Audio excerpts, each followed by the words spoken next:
अभी बाल विकास के क्षेत्र पे एक सीटेट के लिए महत्वपूर्ण वीडियो बना रहा हूँ। तो सीटेट में पूछता है कि बाल विकास के क्षेत्र कौन-कौन से हैं या विकास के क्षेत्र कौन-कौन से हैं।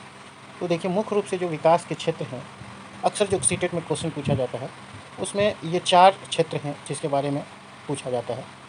पहला है शारीरिक, दूसरा है संवेगात्मक और तीसरा है संज्ञानात्मक। संज्ञानात्मक, तो ये 3 हुआ और चौथा हो गया सामाजिक। तो इस तरह से 4 क्षेत्र हुए: शारीरिक, संवेगात्मक, संज्ञानात्मक और सामाजिक। जहाँ तक आप लोग जानते होंगे कि शारीरिक का मतलब ही होता है कि किसी भी किस्म का जो वज़न का बढ़ना या शरीर के किसी अंग का बढ़ना या लंबाई, शरीर की लंबाई का बढ़ना या शरीर का मोटा होना या मस्तिष्क का बढ़ना या इंटरनल कोई भी ऑर्गन का बढ़ना, ये सारा का सारा विकास जो है ना शारीरिक विकास में आता है।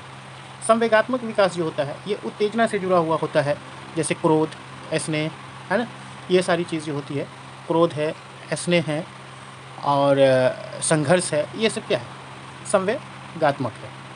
तो संवेगात्मक, जैसे बच्चा रोता है, संवेगात्मक विकास है वो, तो हंसता है, ये सब संवेगात्मक विकास में आता है। उत्तेजना से जुड़ा हुआ जितना भी चीज़ है वो संवेगात्मक विकास में आता है। उसी तरह से संज्ञानात्मक में आप जानते हैं कि संज्ञानात्मक विकास बच्चे का मतलब डेवलपमेंट जो होता है, जो हम लोग प्याजे में अच्छे से पढ़े इसको, संज्ञानात्मक विकास को, उसको दोबारा बताने की आवश्यकता नहीं है। प्याजे का जो वीडियो है मेरा, उसको आप देख लेंगे तो संज्ञानात्मक हो जाएगा। सामाजिक विकास, इस पर भी वीडियो हम लोग देख चुके हैं, वाइगॉत्स की सामाजिक विकास पे भी हम लोग वीडियो देख चुके हैं। तो सामाजिक विकास में वैसे समझ रहे हैं कि बच्चे अपने आस पड़ोस से या फिर जो भी है अपने स्कूल में खेल कूद, ये वो सब जो होता है जिससे सामाजिक विकास होता है। सामाजिक मतलब समझ ही रहे हैं कि आपस में हम कैसे रहते हैं, मिलजुल करके आपस में लोगों से कैसे व्यवहार करना चाहिए, ये सब जो है सामाजिक विकास में आता है। तो विकास के मुख्य रूप से ये 4 क्षेत्र हैं, लेकिन यहाँ जो हम पढ़ने जा रहे हैं विकास के कई क्षेत्र की बात करेंगे। तो विकास के कई क्षेत्र की बात करेंगे, जिसमें शारीरिक विकास है, संवेगात्मक विकास है, मनोलैंगिक विकास है, भाषात्मक विकास है ना, मानसिक विकास है, नैतिक विकास है, सामाजिक विकास है और 8वां जो है मनोसामाजिक विकास है। तो इस तरह से आप 8 नाम आपके सामने हैं, इस 8 नाम को आप एक बार फिर से देख लें। सबसे पहले शारीरिक विकास, संवेगात्मक विकास, मनोलैंगिक विकास, भाषात्मक विकास और मानसिक विकास, नैतिक विकास, सामाजिक विकास और मनोसामाजिक विकास। इन 8 पे थोड़ा थोड़ा अभी हम देख लेते हैं, फिर उनके बारे में ब्रीफ भी देखेंगे हम लोग। तो थोड़ा थोड़ा समझ गए होंगे। शारीरिक विकास का मतलब हो गया कि शरीर की लंबाई में, मोटाई में, वज़न में जो वृद्धि आती है उसी को हम लोग कहते हैं शारीरिक विकास। तो शारीरिक विकास में और भी बहुत सारी चीज़ें, जैसे हाथ पाँव का चलने से भी हाथ में बहुत सारे मसल्स का विकास होता है, मांसपेशियों का विकास होता है, तो मोटर एबिलिटी से भी विकास आता है। तो उस सब को क्या कहते हैं, शारीरिक विकास कहते हैं। मस्तिष्क का बढ़ना भी शारीरिक विकास में आता है और इंटरनल भी बहुत सारे ऑर्गन हैं जो बढ़ते हैं, शारीरिक विकास में आते हैं। तो आइए सबके बारे में धीरे धीरे थोड़ा थोड़ा देख लेते हैं। तो शारीरिक विकास हम लोग समझ ही गए हैं। अब जो है शारीरिक विकास जो होता है वो बीमारी से सबसे ज़्यादा जो ये प्रभावित होता है वो बीमारी से और थकान से। बीमारी और थकान की वजह से जो शारीरिक विकास है वो सर्वाधिक प्रभावित होता है, एक चीज़ को याद रखना है। और शारीरिक विकास को कभी भी अध्यापक या विद्यालय, हाँ विद्यालय नहीं, विद्यालय, है ना, तो विद्यालय इसे प्रभावित नहीं करता है, ठीक है। अध्यापक या विद्यालय शारीरिक विकास को प्रभावित नहीं करता है। अब इसमें थोड़ा थोड़ा सा देख लेते हैं कि जन्म के समय जो कोई लड़का होता है उसकी ऊंचाई या लंबाई कहिए 20.5 इंच और लड़की की 20.3 के आसपास कॉमनली होता है। प्रथम वर्ष इसको छोड़िए, और जो फाइनली होता है कि 18 वर्ष, लड़का जो है 16 वर्ष की आयु आते आते उसका कुल शारीरिक विकास जो उसकी लंबाई है, मैक्सिमम लंबाई है, वहाँ तक वो पहुँच जाता है। और लड़कियाँ, और लड़का जो है वो 18 वर्ष की आयु में पहुँच जाता है। मतलब लड़कियां 16 साल की आयु में अपनी मैक्सिमम लंबाई तक को छू लेती है और लड़के 18 वर्ष की आयु में। उसी तरह से वज़न के बारे में देखते हैं कि जब बच्चा जन्म लेता है ना, तो लड़के का वज़न जो होता है 7.15 पाउंड के आसपास होता है, जबकि लड़कियों का 7.13 पाउंड के आसपास होता है। हड्डियाँ जो है गर्भ अवस्था में 306 हड्डियाँ होती है, जन्म के समय 270 हड्डियाँ होती है और वही जब हमारा पूर्ण विकास हो जाता है, जब हम किशोर अवस्था में पहुंच जाते हैं, तो 206 हड्डियाँ होती है। और हड्डियाँ से दो केमिकल मुख्य रूप से जुड़ा हुआ है, कैल्शियम और फास्फोरस। देखते होंगे डॉक्टर, जब भी आपको कोई प्रॉब्लम होता होगा, दर्द, हड्डी में दर्द जैसा, तो कैल्शियम और फास्फोरस दिया जाता है। तो हड्डियाँ जो मुख्य रूप से बनी होती है कैल्शियम और फास्फोरस से। एक चीज़ याद रखने की कि किशोर अवस्था के बाद, ये याद रखिएगा, किशोर अवस्था के बाद जो है मानव शरीर में हड्डी की संख्या कम होना शुरू हो जाती है। ये कभी कभी क्वेश्चन पूछता है। दांत जो है हमारे शरीर की सबसे कठोर हड्डी है, मतलब कठोर भाग है, तो कठोर हड्डी भी हो गया। एक चीज़ और है कि जो अस्थाई मतलब दूध वाला दांत, अस्थाई मतलब जो नहीं रहने वाला है, दूध वाला दांत जो है वो 20 होता है, और अस्थाई दांत जिसको हम लोग परमानेंट दांत कहते हैं, जो दूध का दांत टूट जाता है उसके बाद जो जमता है, तो उसकी संख्या है 32। 6 वर्ष के बाद अस्थाई दांत आना शुरू हो जाता है। अब आते हैं मस्तिष्क पे। जन्म के समय जो है हमारा मस्तिष्क 350 ग्राम के आसपास होता है, और वही जब हम 16 साल के हो जाते हैं तो मस्तिष्क का वजन जो है वो 1400 ग्राम के आसपास तक पहुंच जाता है। तो इस तरह से है। और एक मित्र हार्मोन है डोपामीन। तो डोपामीन जो है मस्तिष्क का मित्र हार्मोन कहलाता है, और ये कार्य क्षमता को बढ़ाता है। आजकल मोबाइल वगैरह देखने से जो है ना, ये डोपामीन ज़्यादा रिलीज होता है, जिससे लोगों में खुशी खत्म होती जा रही है। हृदय धड़कन। अब एक चीज़ देखो, जब बच्चा गर्भ अवस्था में होता है तो 1 मिनट में 160 बार उसकी धड़कन होती है। अच्छा, एक चीज़ और है, और लगभग पैदाइश के समय 140 पर मिनट में, और नॉर्मली जो 16 साल की एज, मतलब एक जो हम एडल्ट एज में आ जाते हैं, या हमारा हार्ट जब पूर्ण रूप से विकसित हो जाता है, तो 72 बार 1 मिनट में धड़कता है। मांसपेशियाँ जो होती है हमारे शरीर में, कुल 639 मांसपेशियाँ होती है, और जो हमारे शरीर का 23% वजन है। इस चीज़ को आप याद रखिएगा। बाल विकास का संवेगात्मक क्षेत्र। अब हम लोग दूसरे क्षेत्र पे बात कर रहे हैं, जो 8 क्षेत्र पर हैं उसमें से बाल विकास का संवेगात्मक क्षेत्र पे बात करते हैं। तो सबसे पहले कि संवेग, संवेग जो है इंग्लिश में उसको हम लोग क्या कहते हैं, इमोशन कहते हैं। और इमोशन जो निकला है शब्द, वो इमोवर से निकला है, और इमोवर जो है लैटिन भाषा से है। इमोवर का जो अर्थ होता है वो उत्तेजित करना या हलचल करना होता है। इस चीज़ को याद रखें, इमोवर जो है वो उत्तेजित करना या हलचल करना। इमोवर कहाँ से निकला, लैटिन से, और इमोवर इमोशन किससे निकला, इमोवर से। तो ये हो गया।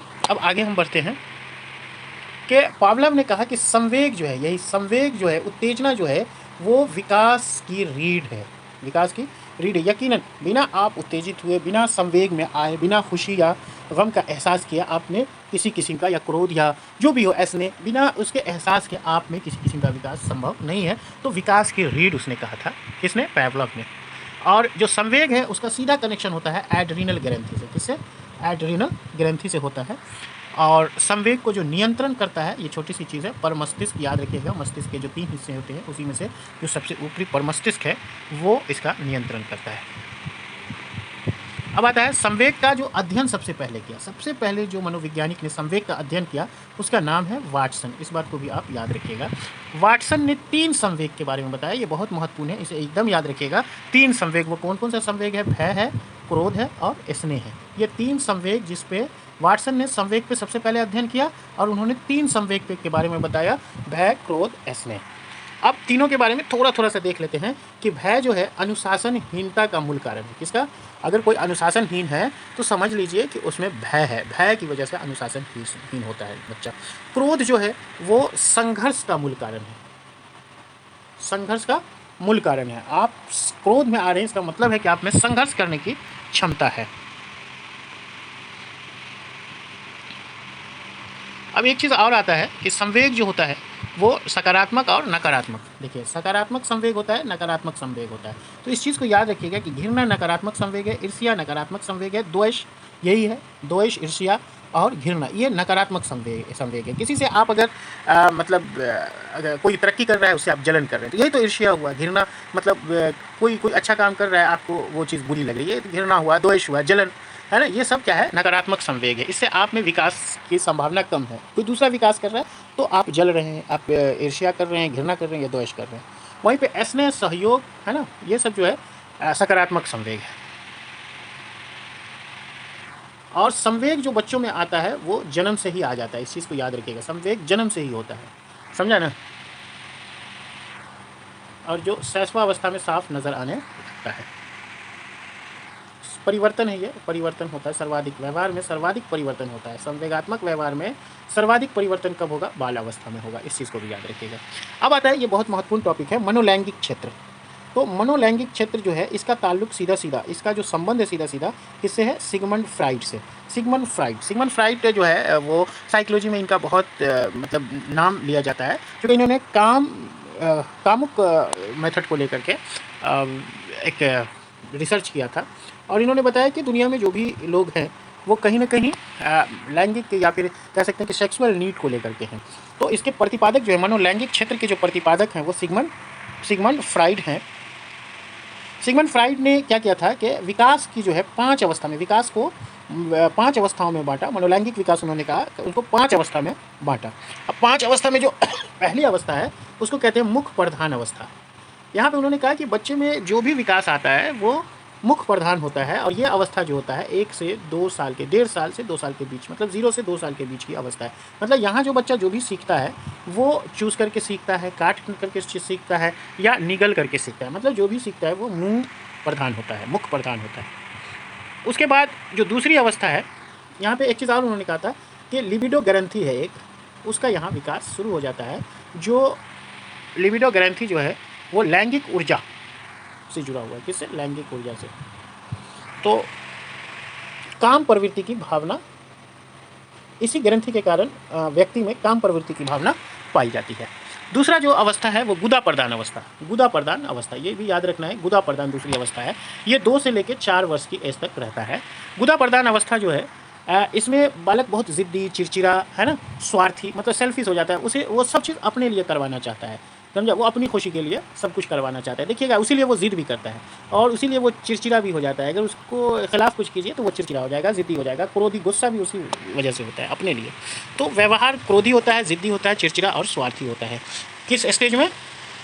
तो गुदा प्रदान अवस्था में। अब गुदा प्रदान अवस्था को 2 भागों में बांटा गया। गुदा धारण अवस्था। गुदा धारण अवस्था जो है वो शुरुआती है, मतलब जो गुदा प्रदान अवस्था का प्रथम स्टेज है। इसमें बच्चा जो है ना, मल मूत्र के बारे में नहीं बता पाता है। वो मल मूत्र को रोकने की कोशिश करता है, लेकिन रुकता नहीं है, और वो किसी को बता भी नहीं पाता है। गुदा निष्कासन अवस्था। ये जो गुदा निष्कासन अवस्था है, इसमें बच्चा मल मूत्र के बारे में बताना शुरू कर देता है, और अपने इच्छा अनुसार, समझ रहे हैं ना, अपनी स्वेच्छा से वो क्या करता है? अपनी स्वेच्छा से मल मूत्र का त्याग करना शुरू कर देता है, अपनी स्वेच्छा से मल मूत्र का त्याग करता है। तो तीसरा अवस्था है लिंग प्रदान अवस्था। लिंग प्रदान अवस्था जो है वो 4 से 6 वर्ष की आयु में है।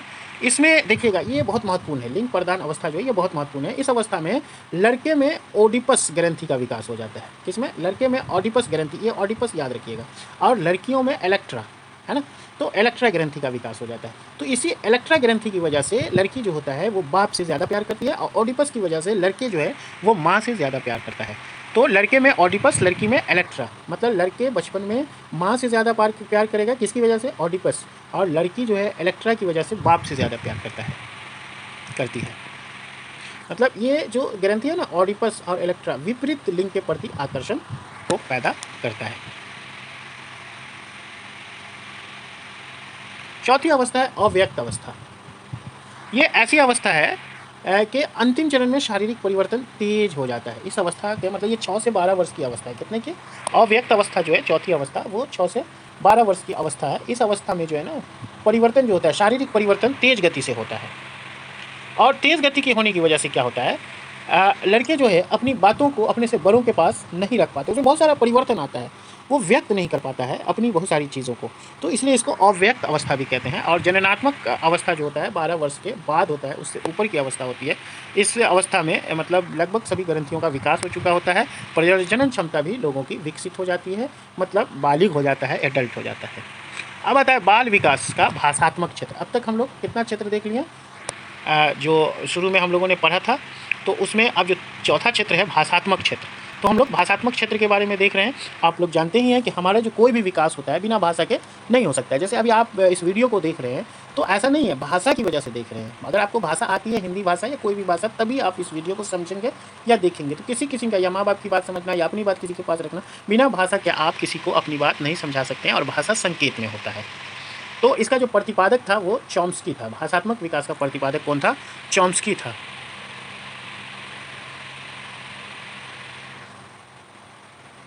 एक चीज़ इसमें जानना होगा कि भाषा विकास में जो होता है ना, पहले जो बालक होता है वो स्वर को बोलता है, किसको? स्वर, और बाद में बालक व्यंजन को सीख जाता है।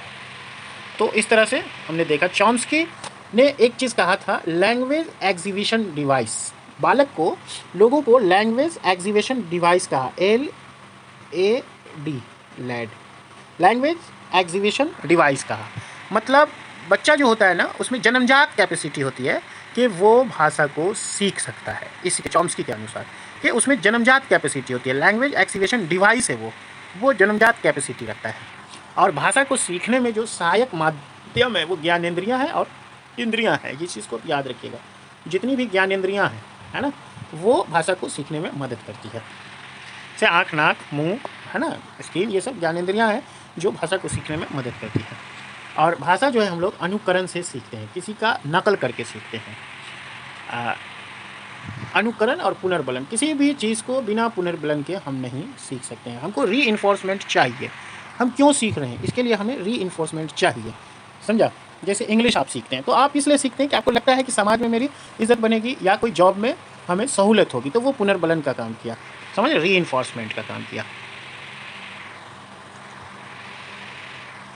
वाइगोस्की ने सामाजिक और सांस्कृतिक चीज़ों को भाषा के सीखने में मददगार बताया था। अब भाषा की थोड़ी सी विशेषता देख लीजिए। भाषा जो है वो अर्जित साधन है। भाषा पे हम वीडियो भी बनाए, उसको आप अच्छे से देख लीजिएगा, और भी वीडियो भाषा पे अभी बनता रहेगा। तो भाषा जो है एक अर्जित साधन है, इस चीज़ को देख लीजिएगा। अपने विचार या अभिव्यक्ति को हम दूसरे तक पहुंचा देते हैं भाषा के द्वारा। विचार प्रक्रिया को, हमारी जो भी विचार प्रक्रिया है उसको प्रभावित भाषा ही करता है ना। भाषा विकास, इस चीज़ को याद रखिएगा कि भाषा का विकास जो है वो सरल से जटिल की तरफ होता है, ज्ञात से अज्ञात की तरफ होता है, ज्ञात से अज्ञात की तरफ होता है, संश्लेषण से विश्लेषण की तरफ होता है। ये तीन चीज़ याद रखिएगा, सरल से जटिल, ज्ञात से अज्ञात मतलब ज्ञात से अंत, संश्लेषण से विश्लेषण की ओर होता है।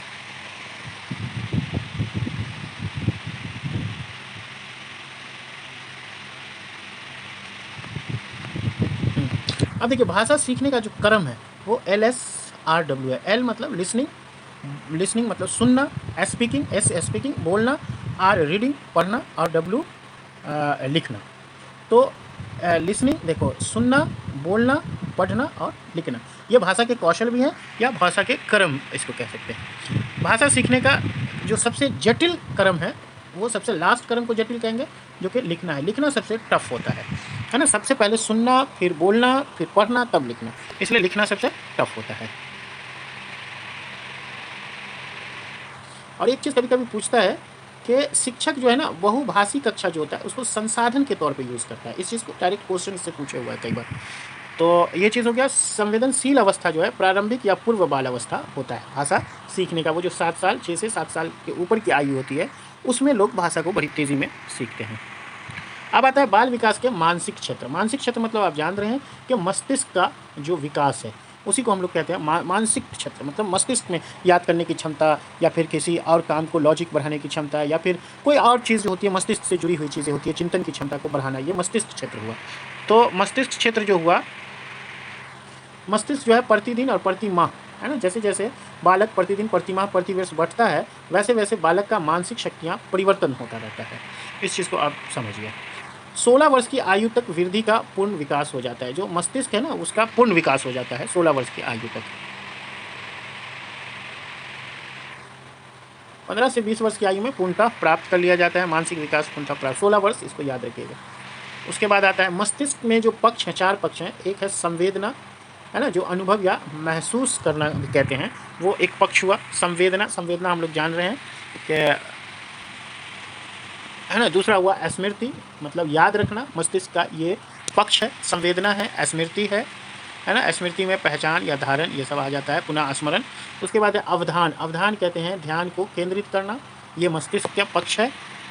और जो चौथा है वो अभिवृत्ति, मतलब आपकी क्या नज़रिया है या क्या सोच है, ये मस्तिष्क की से ही जाहिर होता है, मस्तिष्क ही इसको निर्धारित करता है। और चिंतन जो है 5वां है। उसी तरह से समस्या समाधान, कल्पना, कोई चीज़ जो हम सोचते हैं, समायोजन, वृद्धि, है ना। और अधिगम, सीखना, अधिगम मतलब सीखना, भाषा, ये सब मस्तिष्क पे के पक्ष हैं, मस्तिष्क पे ही डिपेंड करते हैं।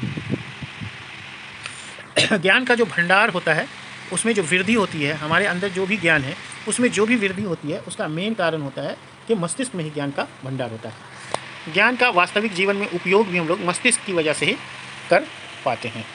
तो इस तरह से हमने मस्तिष्क के बारे में देखा, है ना। उसके बाद हम लोगों ने जो भी मानसिक विकास है उसके बारे में देखा, और बाकी जो विकास के क्षेत्र हैं हम लोगों ने विकास के कई क्षेत्र के बारे में पढ़ा था। टोटल 8 क्षेत्र हमने पढ़ा था। तो उसमें जो सबसे पहला क्षेत्र था वो हम लोग देख चुके हैं कि शारीरिक विकास। दूसरा हमने देखा संवेगात्मक विकास। तीसरा हमने देखा संवेगात्मक देखा। उसके बाद तीसरा हमने देखा देखो एक मिनट, जो सीरियली हमने देखा उस पर फिर से हम एक लिस्ट आपको दिखा देते हैं। मनोलैंगिक विकास, तीसरा हमने ये देखा था मनोलैंगिक विकास। और जो चौथा हमने देखा वो मस्तिष्क का विकास, मतलब मस्तिष्क का विकास। और भाषा का विकास भी हमने देखा 5। और फिर हम लोगों ने भाषात्मक विकास, देखो यहाँ जो देखा हमने क्या क्या देखा कि शारीरिक विकास, संवेगात्मक विकास, मनोलैंगिक विकास, भाषात्मक विकास, है ना, और मानसिक विकास। यहाँ तक हम लोगों ने पूरा डिटेल्स में देखा। नैतिक विकास में मेरा एक वीडियो है, जो नैतिक विकास आप लोग उसको देख लीजिए तो ज़्यादा अच्छा है। नैतिक विकास में आप जानते हैं कि नैतिक विकास में मुख्य रूप से हम उन बातों को देखते हैं कि हमें क्या मतलब हमारे लिए क्या बेहतर है, या अभी जो हम सोच रहे हैं क्या बेहतर तरीके से सोच सकते हैं, या किसी के साथ बड़े छोटे की जो तमीज़ है, ये सब नैतिक विकास में आता है। अच्छे बुरे की पहचान, ये सब नैतिक विकास में आता है। सामाजिक विकास तो आप समझ ही गए होंगे, सामाजिक विकास पे एक वीडियो भी है। तो इस दोनों को जैसे आप वाइगॉत्स्की का देखेंगे और फिर कोलबर्ग का देखेंगे तो ये सब नैतिक विकास, सामाजिक विकास आपका क्लियर हो जाएगा। तो सामाजिक विकास में समझ ही रहे हैं समाज के साथ हमारा कैसा संबंध होना चाहिए, खेल वगैरह से जो हम हासिल करते हैं, या फिर कह सकते हैं कि क्लास में भी बहुत सारा जो विधि होता है, मंच वंच लगा करके नाटक उटक जो करते हैं, सबसे हमारा सामाजिक विकास होता है। तो सामाजिक विकास जो होता है आस पड़ोस से हम भी सीखते हैं, है ना, और अच्छे संबंध की तरफ हमें ले जाता है समाज में। तो सामाजिक विकास और मनोसामाजिक भी मिला जुला करके वही चीज़ है। तो इस तरह से जो विकास के क्षेत्र थे उस पर वीडियो समाप्त होता है। आपसे रिक्वेस्ट है कि आप इसे ज़्यादा से ज़्यादा लाइक करें, शेयर करें और सब्सक्राइब करें। अगर आप नए हैं तो लगातार वीडियो आपके सामने आता रहेगा, बस आप थोड़ा सा टाइम दें और इसे देखें तो ज़रूर आपको फ़ायदा मिलेगा। तो आज का वीडियो यहीं ख़त्म होता है। वीडियो थोड़ा लंबा हो गया।